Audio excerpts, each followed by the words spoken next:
Hello,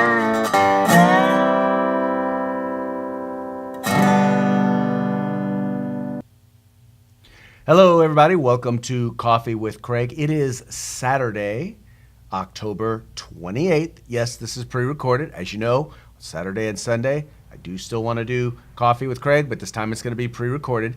Today, we're going to talk about a bill that FBC did not take a position on. Now, this is important to understand. This is really kind of a public safety issue, not as much a gun issue, although it is very much firearm related. You had a measure which was Senate Bill 620, and this was by Senator Stephen Bradford. And in essence, what this measure did, or does, because it was actually then subsequently signed into law by the governor, but what this measure does is it removes the mandatory minimum sentencing for an individual who utilizes a firearm in the commission of a crime. Now, keep in mind, this is at the same time that they're saying we need to reduce gun violence. We need to go after people who are committing crimes with guns, and then at the same time they want to potentially reduce sentencing, reduce the punishment for those who are committing crimes with firearms.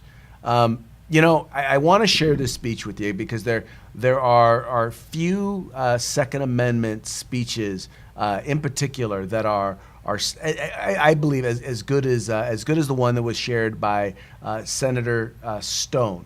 And I just wanted to give you guys a chance to kind of hear what he had to say. And I think he encapsulates the argument probably better than even I could. Thank you, and good morning, members.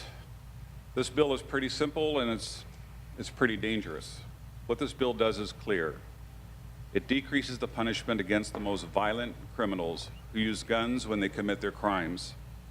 How many times on this floor have I heard people talk about how guns are a public health crisis?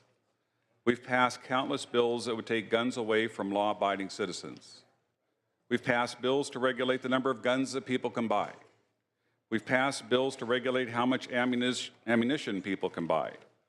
We've passed bills to do everything we can to make it more difficult for law-abiding citizens to purchase and possess legal firearms used for self-defense and for sporting purposes. But now, with this bill, we're trying to reduce the punishment for criminals who use a gun when they commit a crime. When will this hypocrisy end? Under this bill, if somebody robs a bank and shoots someone but didn't mean to kill them, the sentence could be only 2 years in prison. That's outrageous. It's wrong and it's hypocritical. Just consider some of the cases in Riverside County that would have been affected if this bill were in law today. Not too long ago, we had a number of migrant farm workers that were kidnapped. They were robbed at gunpoint and they were shot. The people arrested were convicted and sentenced to an added 25 years to life because they shot people during a robbery, migrant workers. This bill would have eliminated the ability to add this enhancement for shooting migrant farm workers. Another example, there was a serial robber in the Coachella Valley who now faces multiple enhancements because he used a gun in the commission of his crimes. Under this bill, that person would not only get 2 years of added time for his sentence for committing at least 5 robberies with guns, and he even shot one person. This is not a racial issue. It's a public safety issue. Anyone, regardless of race, who uses a gun in the commission of a crime is subject to a sentence enhancement, and we should keep it that way. We shouldn't reduce the penalties for people who use guns when committing crimes. If the author believes civil rights are being violated when these sentence enhancements are being imposed, why doesn't he call the Attorney General to initiate investigations? Why are we looking to protect criminals who choose to use guns when they commit crimes? Are we making our cities and counties more safe with this bill? I would opine that we're not. I find it just hypocritical that this body has shown a desire to make it harder for law-abiding citizens to purchase, own, and possess a firearm. But now we're reducing penalties for criminals who use guns when they rob, kill, and murder innocent victims. Members, please today, show some sanity. Please show some consistency, I strongly urge a no vote on SB 620.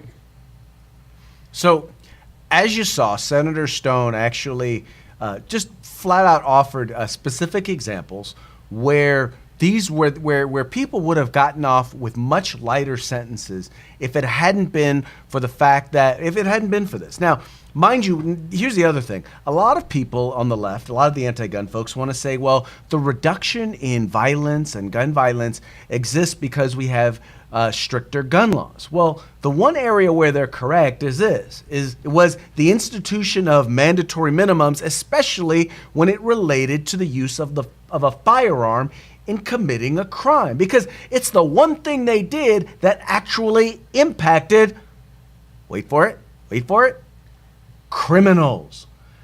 People actually using guns in the commission of a crime, not simply owning a gun as a crime, owning a particular gun part as a crime, owning a particular gun as a crime, turning in paperwork late or not turning in the right paperwork as a crime.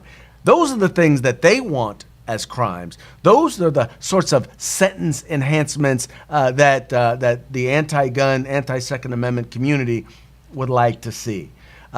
It is sad, and as was written in the LA Daily News, it is California's gun safety sham. Because here's the deal, folks. Let's just be real.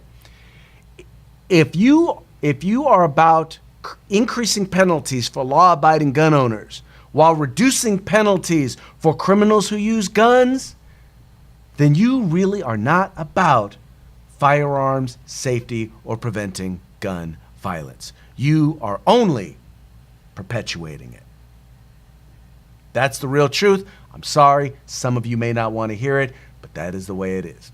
Anyway, folks, I hope you guys have a good rest of your weekend. We'll talk to you again tomorrow. This has been Coffee with Craig. You guys have fun, stay safe, stay free. If you like our videos, follow, subscribe, like, and share.